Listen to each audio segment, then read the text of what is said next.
Caméra est là. Il faut regarder où? Il y en a deux, combien? Là, ici. Il faut regarder là.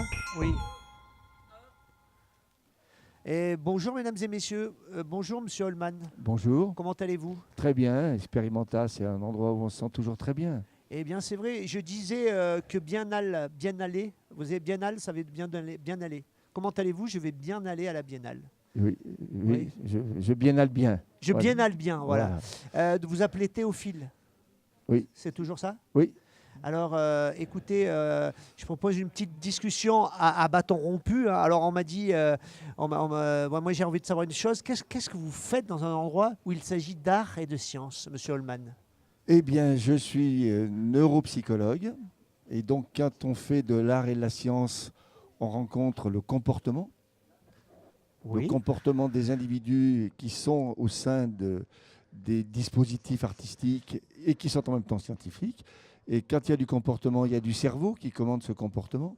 Il y a des réactions émotionnelles et tout ça, c'est le travail du psychologue. Voilà. C'est-à-dire pourquoi on a créé l'émotion, pourquoi on a créé du raisonnement, etc., etc. Voilà. Un psychologue, il a besoin d'être là où il y a les hommes. Il y a les hommes ici.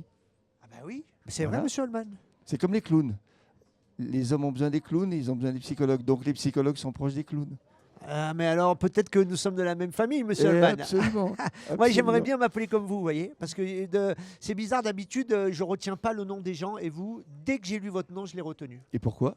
Eh ben, parce que j'ai bien aimé Holman. J'ai bien aimé ça. Il y avait Man dedans, déjà, ça m'a plu. Et puis, je sais pas, vous avez un nom qui swing. C'est un nom alsacien. C'est un nom Ah, alsacien. c'est vrai que le swing alsacien, c'est méconnu. Oui, non, ça, c'est oui. C'est assez méconnu. Oui. Dites-moi, vous parlez de la fabrique des émotions. Il y a eu un temps où les émotions n'existaient pas? Non, non, non. Je parlais de la compréhension des émotions.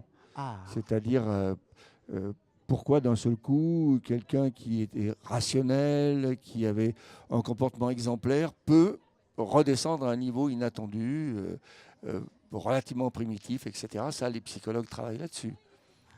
d'accord. L'émotion peut être un piège, comme elle peut vous aider, comme elle peut être. C'est un tremplin, on peut en tomber ou on peut aller plus haut. Hein. D'accord, d'accord. Et dites-moi, est-ce que vous êtes là depuis plusieurs biennales? Oui, mais moi, quand le CEA s'est lancé dans l'aventure de ce qu'on appelle IDES Lab, What is it? IDES Lab, c'est un laboratoire des usages, c'est-à-dire des idées, mais c'est une plateforme d'usage, c'est-à-dire faisons des choses dont les gens ont besoin et en utilisant les techniques. Donc, quand ce laboratoire a été créé il y a près d'une dizaine d'années, eh bien, tout de suite, une université de Grenoble s'est associée à ce laboratoire. Et depuis, je n'ai jamais quitté les Open Labs, qui sont l'atelier Art Science, IDES Lab et également l'école de design. Donc, je suis une sorte de, pas un pilier, le mot est prétentieux, mais je suis toujours là. Voilà. Oui, ben, ça commence, hein. J'ai vu vous étiez professeur émérite. Alors, quand il y a marqué émérite, c'est qu'on est pilier. Un petit peu, oui. Les mérites, c'est d'être un pilier. Vous tenez la boutique, hein. Et dites-moi, comment on partage toute cette science alors avec le plus grand nombre? Eh bien, Comment on fait? la chose essentielle, c'est de bien comprendre soi-même ce qu'on a travaillé. Et si on a bien compris, on arrive à l'expliquer à peu près clairement. Il n'y a rien de difficile, en fait. Ah, vous êtes sûr qu'il n'y a rien de difficile? Je vous donne un exemple. Ah, ça, alors là, écoutez Théophile, franchement, moi, j'ai rien prévu d'autre. Alors, Eh ben, par exemple, quelle est la différence entre l'électron d'un ordinateur qui lui sert à calculer, à raisonner, à penser, et un neurone qui nous sert aussi à calculer, à raisonner, à penser. Eh ben, l'électron de l'ordinateur, il est binaire, il est allumé ou il est éteint. oui. D'accord. Votre neurone, il peut être allumé ou éteint. Ah oui. Oui, mais une fois qu'il est allumé, il peut donner de l'intensité en fonction de la stimulation qu'il reçoit. Donc il est à la fois numérique, puisqu'il est allumé ou éteint, et analogique, c'est-à-dire que si la stimulation lui plaît, il va vibrer de plus en plus. Il module sa fréquence, si on emploie un mot technique. Donc imaginez qu'un neurone puisse avoir 10 états de vibration. L'octet du neurone, c'est-à-dire si je prends 8 neurones, c'est 10 puissance 8, c'est 100 millions de possibilités.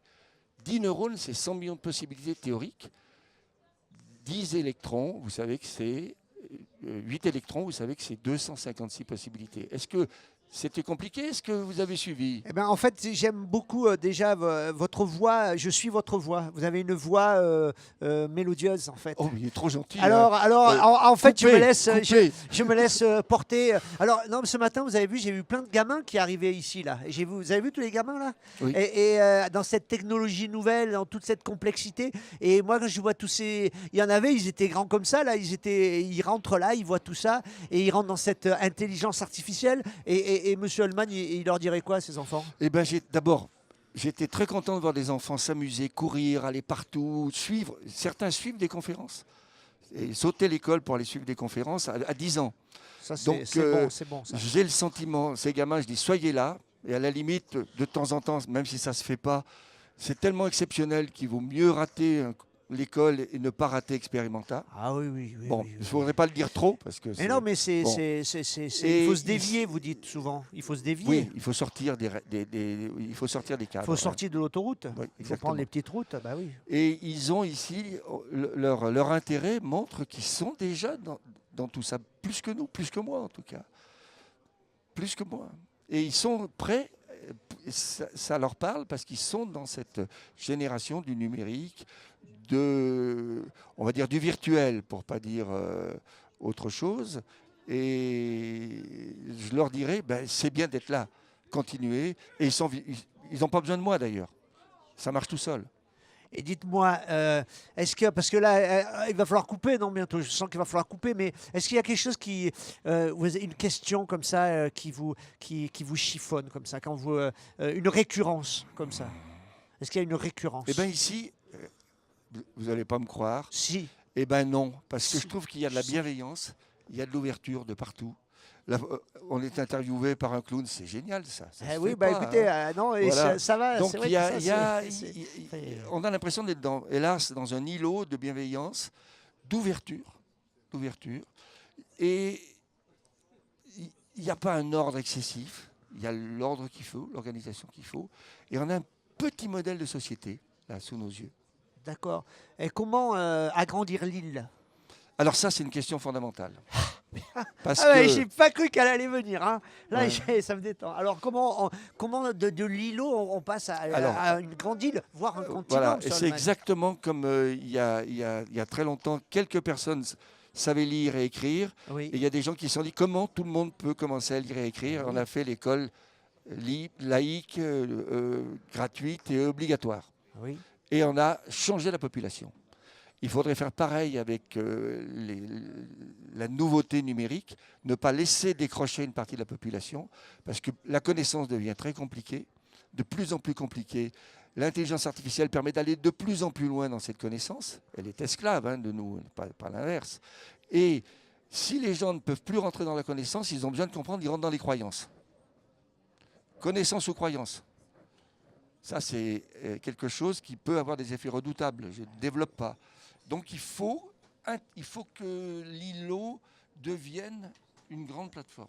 Vous avez posé une question cruciale, monsieur le clown. Appelez-moi Félix, Théophile. Oui. Félix, heureux. Félix, heureux. Heureux, en latin. Et Théophile, vous savez que c'est l'ami de Dieu. Oui. Ah ben à deux, normalement, on devrait bien... On va s'en sortir. On devrait s'en sortir. Monsieur Holman, je suis sincèrement touché de vous avoir vu de si près. Coupez, s'il vous plaît. Merci beaucoup. C'était Experimenta. Nous sommes en 2018. C'était monsieur Théophile Holman avec Félix Tampon. Merci beaucoup et surtout, restez près de nous.